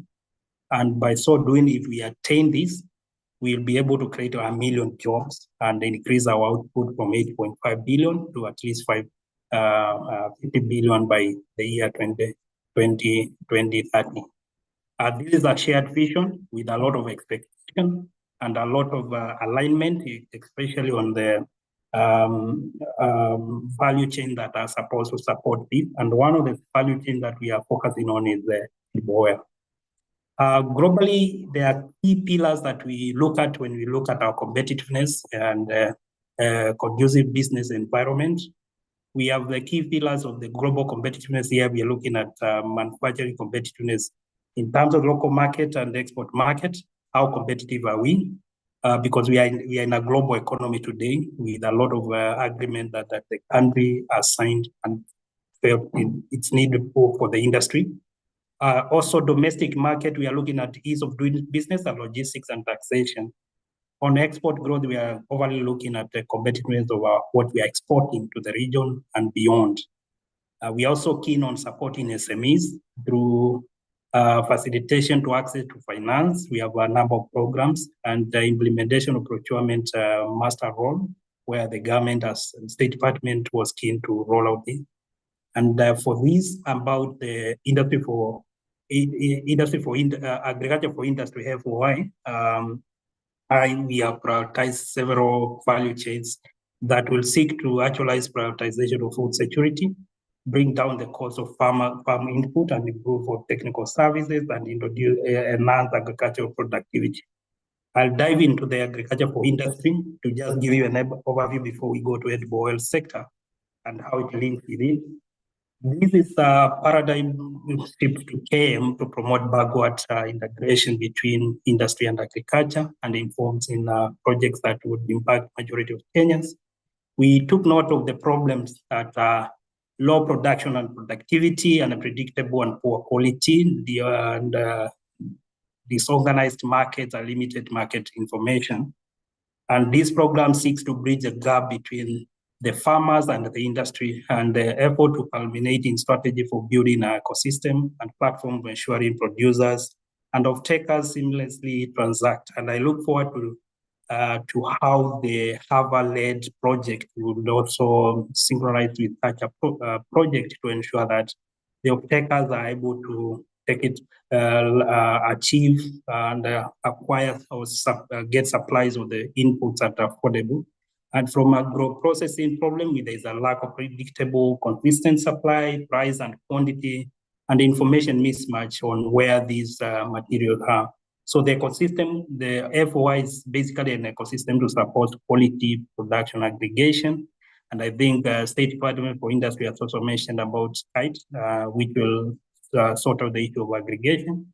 The market leakage is a policy and focus it to address the issues that are there.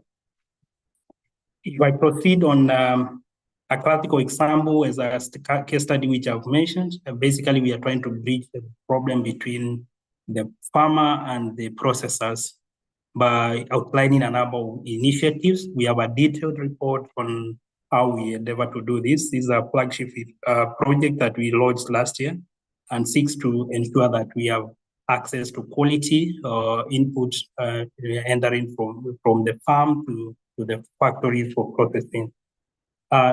These are the value chains that we have selected, and key of it is what I've highlighted. The oil seeds, where we are keen to support in the palm oil, sunflower, and soybeans. Some of our processors and manufacturers in the country who are within the association are very keen and have advanced projects that they have already rolled out this. Among other value chains that we've also outlined are also listed there, including the tea and dairy and the raw hide and skin that support the leather industry, among other priority sectors that the government has outlined. We have opportunity. Number one is that the current industry is operating at about 40%, so we still have opportunity to capitalize on the 60% and utilize. And also the farmers have opportunity also to produce raw materials of much needed inputs. I think the State Department of Industry has mentioned about our importation of crude palm oil, which accounts for almost, we have a capacity to produce a bit 10. If we can continuously work to reach the 90, which they have mentioned, which from where we sit, we also almost import 90, get raw materials imported. So we can continuously bridge through intervention with the farmer. Now, if I dive into edible oil subsector in the country, as of 2023, we had about 14 manufacturers within the association. Since then, 2 have closed down their production lines due to a number of issues emanating surrounding the general regulatory environment. I think the operation of the 2 were hard hit by various interventions. that were brought by the government. In terms of production, I think we're looking at 407,388 metric tons of cooking fat and oil, and reduction by 11.3 from 2022, which is a slowing down of the industry. In terms of the revenue, we're looking at 100 billion worth of value in terms, specifically around CPO. If you aggregate it with the value chains that I'm going to present to you, there are zero value chains that are also interlinked with this industry. You'll appreciate the importance of the industry. We also have the out of a billion plus through the value chain, 100 billion plus worth of goods. We are looking at about 52 billion in form of tax going to the governments, such an industry supporting the government in various ways. I think the numbers of employment has also been presented by State Department for Industry, not far out from what we have. These are the companies that processing and manufacturing. The oldest we have in 1968 Copper Oil Refinery, among others that were established in 1986, 1981.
Hello, can you hear us?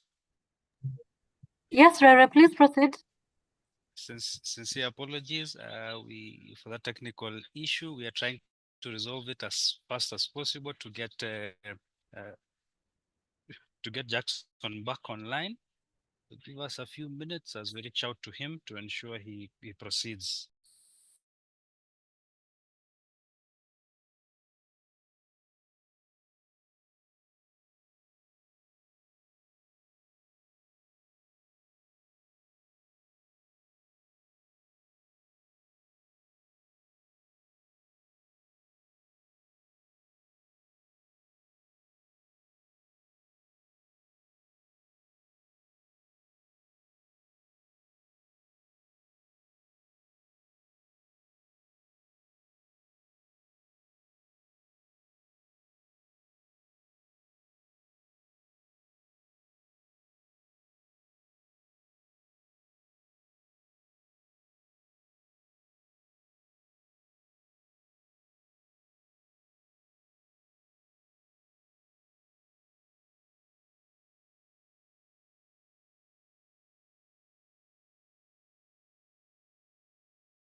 Sincere apologies for that technical issue. Sincere apologies for that. We shall proceed as Jackson gets back. He's joining in shortly. And as we wait for him to join in, I want to ask our, I want to open the platform for some Q&A, especially for the presentations that we've had before, even as Jackson comes to conclude his, which covered quite a bit of subjects from the government interventions together with the regulatory environment and the sustainability production. Now, in the room, is there anyone in the room who has who is a beneficiary or who is in the program that has been elaborated by the Nuts and Oil Crops Directorate? Would there be anyone, any of the attendees or participants that is in this program?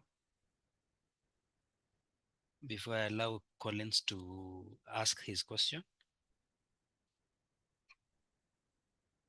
Even as you seek to put up your hand, if you're part of that program, I would like to have Collins maybe ask his question.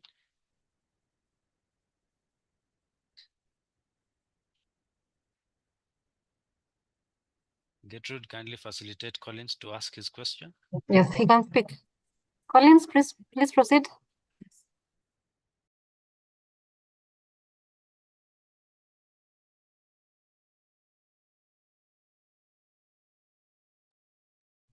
Bwana Collins Mbatia, can you hear us?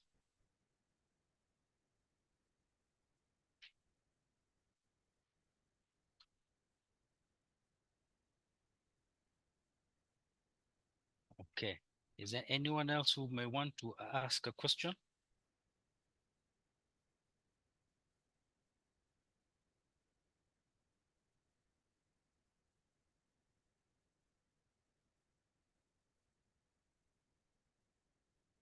Monica, can you hear me now? Am I audible?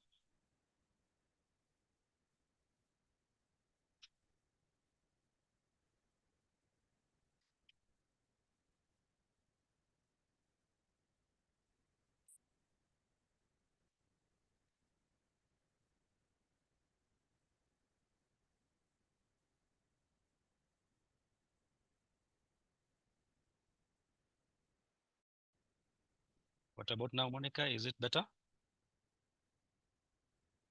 Thank you. Thank you very much. Collins, are you able to speak?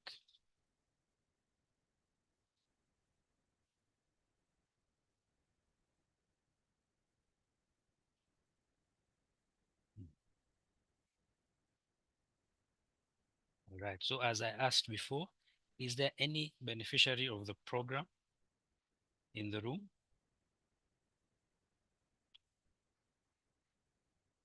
Any beneficiary of the edible oil crops promotion project?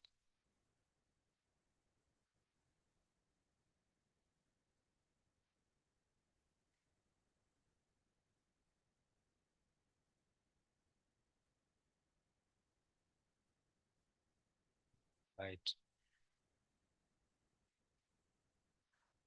Our presenter is getting back online. Give us a minute or so. And even as we do that, again, I would like to reiterate that we shall endeavor to share these presentations immediately after this webinar. We shall also seek to get some feedback from you on how the webinar has been, apart from the technical challenges, and how we could put together our next two webinars and the subjects of discussion. And just in a minute or so, Jackson will be back to conclude with that very interesting presentation on the challenges. Give us a minute.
Jackson, welcome back. Jackson, welcome.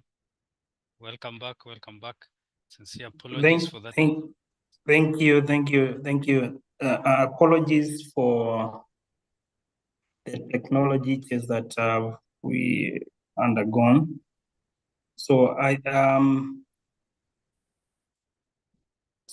think I was at the value chain. Yeah, I'd covered this, and I was mentioning that the industry has been with us for quite a while. And the next slide basically covers the entire process of making cooking oil, or rather, and the process under which the byproducts are produced. On average, we can start from the top left, and that's where now, in terms of processing, we have extraction. Majority of our industry starts at the crude palm oil, and that's the kickoff in terms of the importation, where we bought the crude palm oil for processing in the country. We understand there are initiatives to do the processing and extraction in the country, and there are a few companies that are as well doing this, especially from the sunflower base. This takes process of physical refining, degramming, bleaching, and then deteriorization.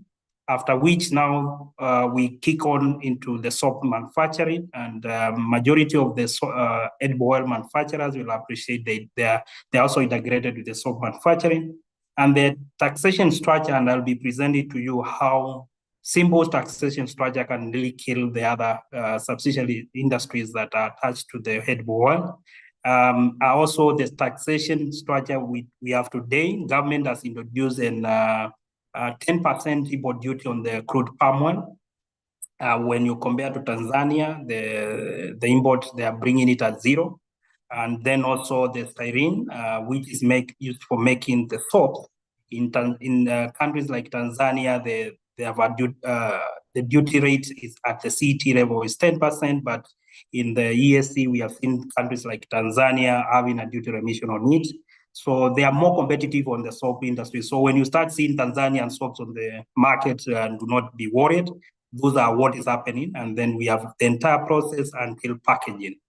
Overall, like I've mentioned, when you look at the statistical abstract of 2022, KNBS, the output input in the edible oil sector, an average of 25 value addition is accounted for. However, the sectoral leakage are hampered with the resulting products and byproducts serving as a crucial input in the production of the soaps and detergents, as well as the bread and baked goods. This is a leakage with the value chain. We estimate majorly we have the farmers who grow the seed oils and fuel for the boilers, about 10,000 direct employees. The packaging industry is big that supports this industry because edible oil is put in a packaging material, is packed somewhere in terms of the material that we have.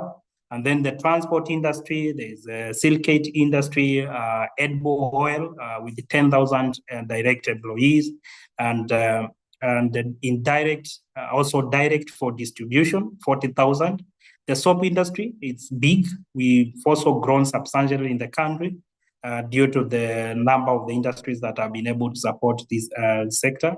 The baked goods in the industry, they're employing 20,000 direct employees. Overall, we are looking at 100,000 directly employed and 1 million Kenyans engaged in this industry within the value chain.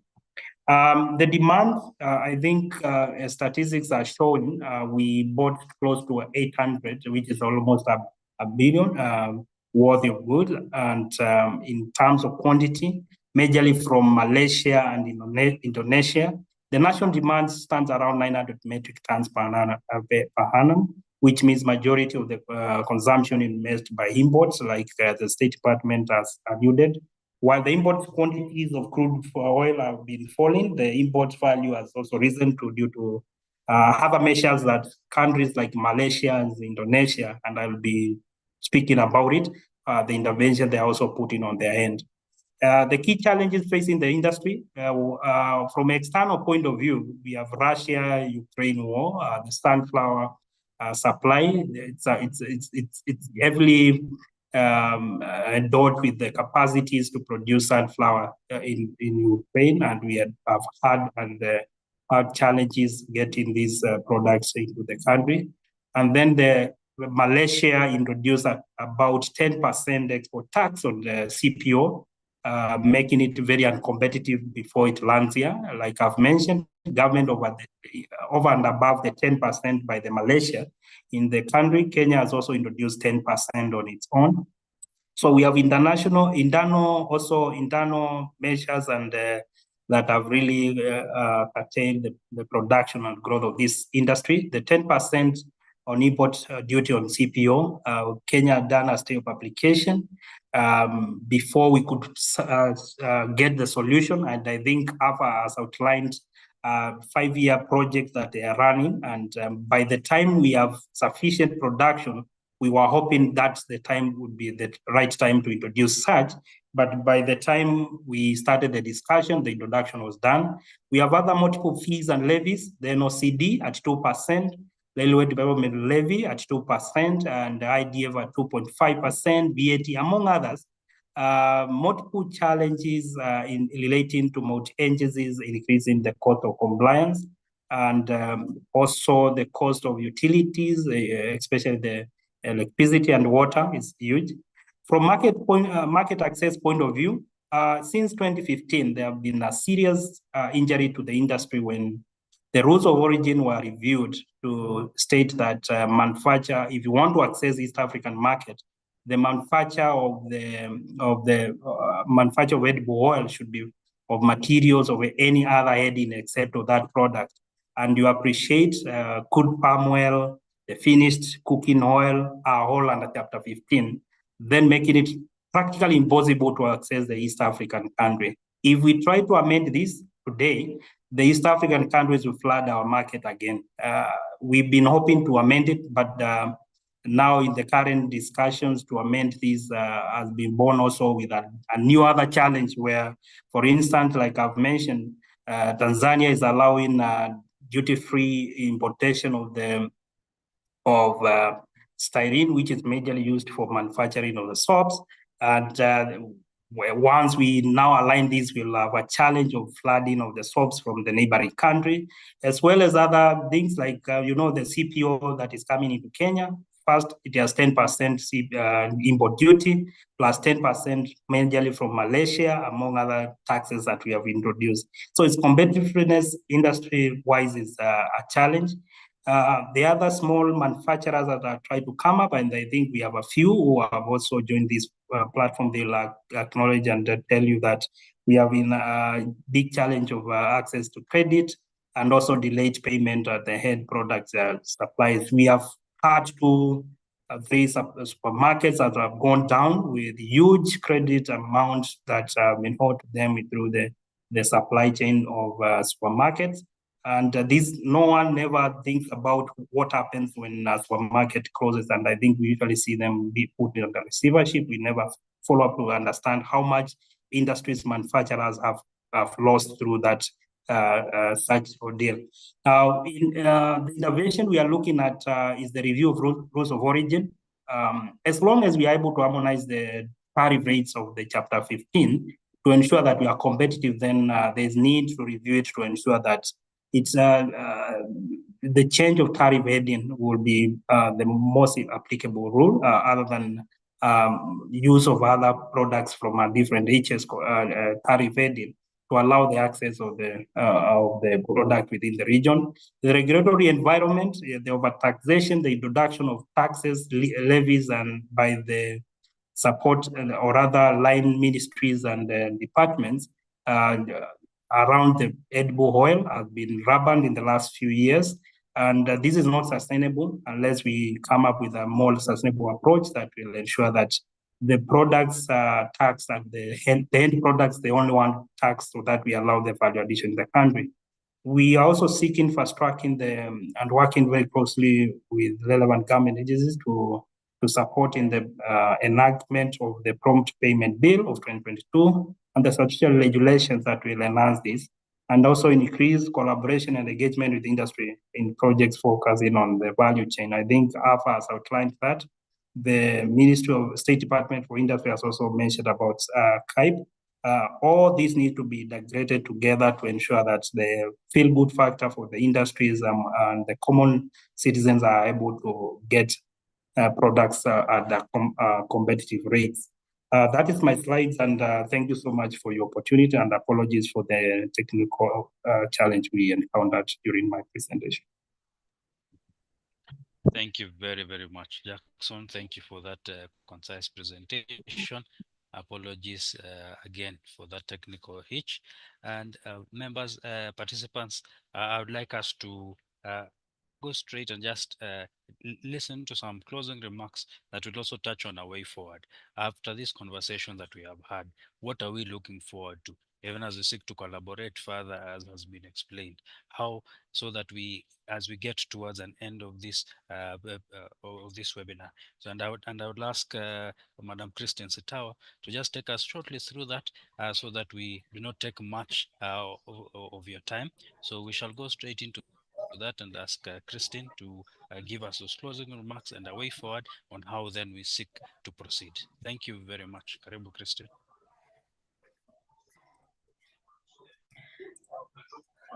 Okay. Thank you very much. I hope I can be heard. Thank you very much, Mr. Rere. And as we're coming to the close of this webinar, I just want to take this opportunity to extend extend our gratitude to each and every one of you for your active participation. We've had very insightful contributions from our panelists as well as from the guests in the webinar. We want to thank you for the commitment to strengthening this very important sector. As we started, we mentioned that this is a very critical sector in the economy of the country. And we are very grateful that you took it as valuable as it is.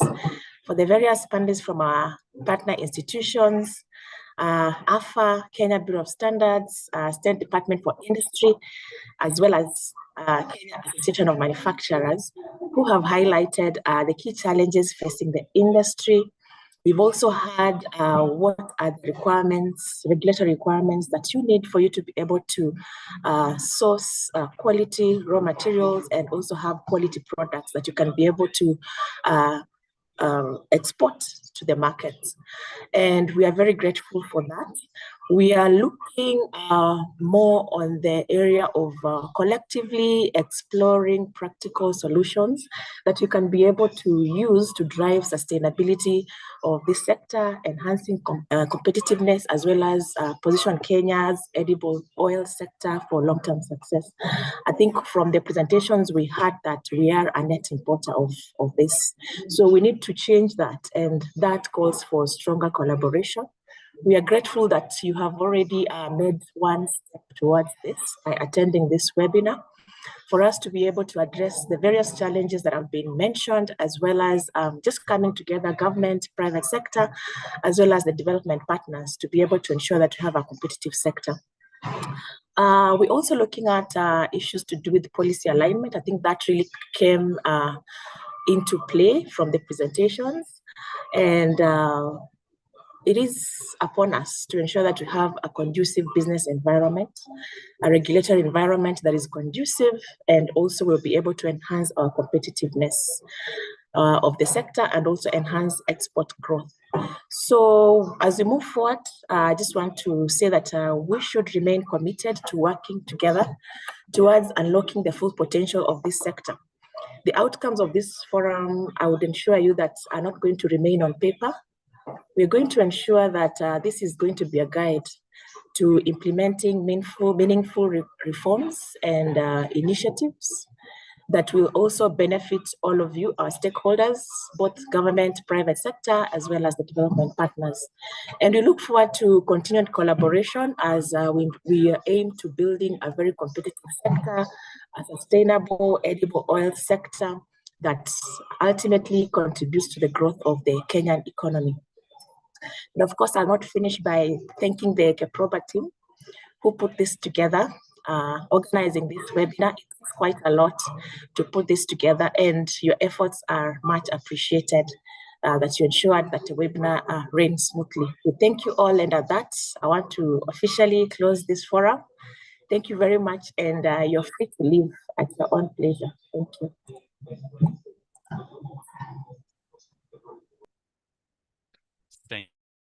Thank you very, very much, Christine. Thank you very much, participants. And as has been noted, we shall share the presentations after this for all of us to consume and to continue engaging and collaborating. We are we also open for any clarification, any point of information. You're all very, very welcome. We believe that this has contributed to the conversations in making our exports, improving exports. Thank you very much.